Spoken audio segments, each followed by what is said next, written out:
Good day, Metafriadoglo and dear viewers.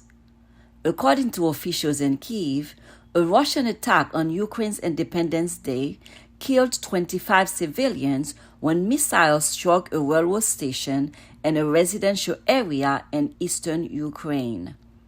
Rescuers are searching under the rubble for survivors and dead bodies.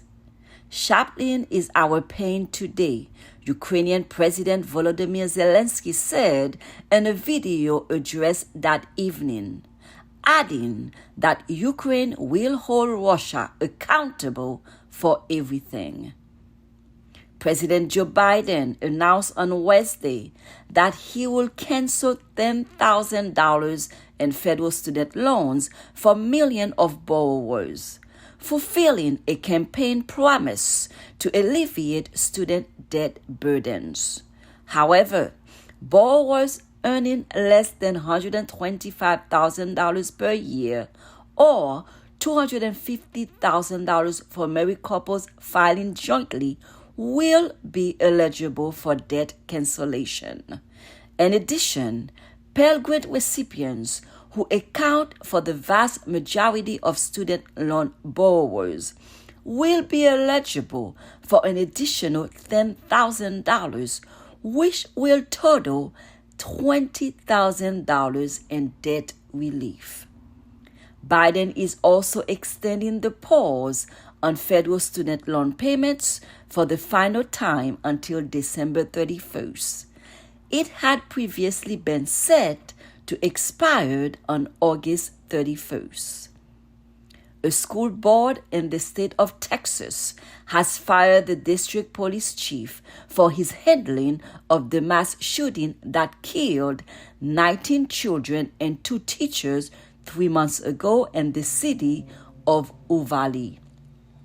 On Wednesday, the Uvalde Consolidated Independent School District UCISD Board of Trustees voted unanimously to fire Pete Arredondo, who has been on unpaid administrative leave since May 24th shooting.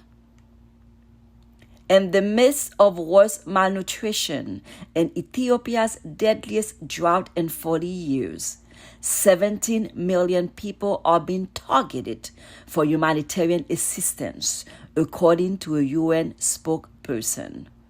To sum it up, Ethiopia is in a very difficult humanitarian situation, Stephanie Judarek said to journalists at the UN headquarters in New York during a regular press briefing.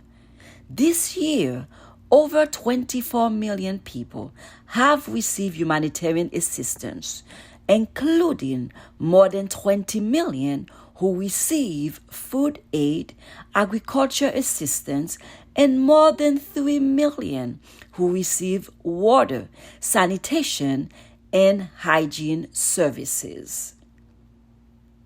24 UN-appointed independent human rights experts condemn Israel's escalating attacks on Palestinian civil society in the occupied West Bank, calling them illegal and unacceptable.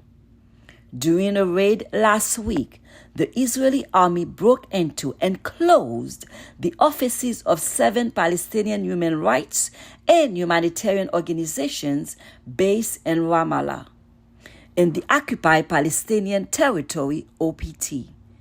These actions amount to severe repression of human rights defenders, and they are illegal and unacceptable, the expert said, urging the UN member states to use international law to put an end to these abuses.